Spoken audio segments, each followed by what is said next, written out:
उसने जल्दी से एक बढ़िया सी खीर बनाई और आलू पूरी की सब्जी के साथ राम सिंह के आगे रखते हुए कहा, ये लीजिए साहब, जरा खाकर बताइए कैसा बना है खाना। राम सिंह ने जैसे ही एक कोर मुंह में डाला, उसकी आंखें बड़ी बड़ी हो गईं। फिर उसने बिना कुछ कहे 2-3 कोर और खा लिए। आराम से खाने के बाद उसने कहा, अरे वाह, क्या स्वादिष्ट खाना बनाया है। मैंने इससे पहले इतना अच्छा खाना कभी नहीं खाया। तुम्हारी नौकरी आज से यानी अभी से यहाँ शुरू होती है।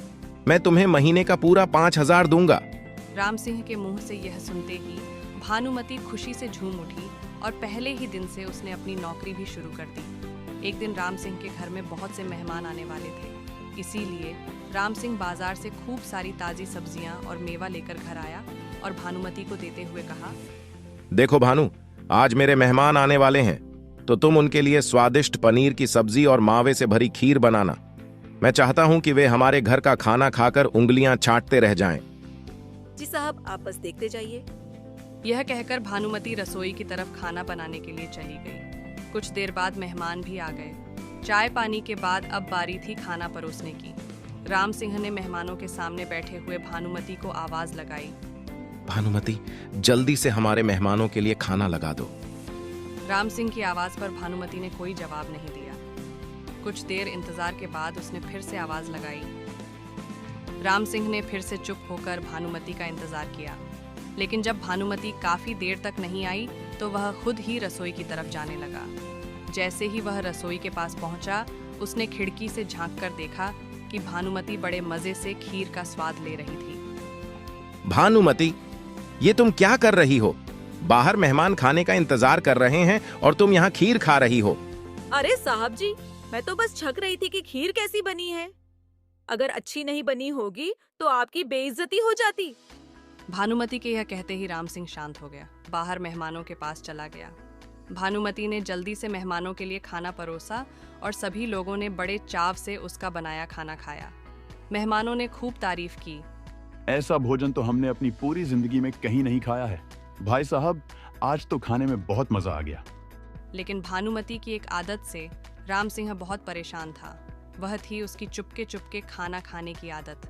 दिन बीतते गए और भानुमति अक्सर रसोई में कुछ न कुछ खाती रहती थी। राम सिंह ने 1-2 बार उसे रंगे हाथों पकड़ा, पर भानुमति पर इसका कोई असर नहीं हुआ। वह साफ साफ झूठ बोलकर बस निकल जाती।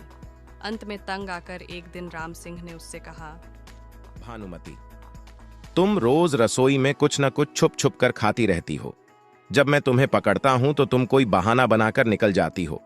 लेकिन इस बार मैं तुम्हें चेतावनी दे रहा हूं। अगर आज के बाद तुम्हें चोरी करते हुए पकड़ लिया तो मैं तुम्हें नौकरी से निकाल दूंगा। नौकरी जाने के डर से भानुमति थोड़ी संभल गई। एक दिन राम सिंह अच्छी नस्ल का जहांगीर आम लाया। आज उसका दोस्त आनंद भी आने वाला था।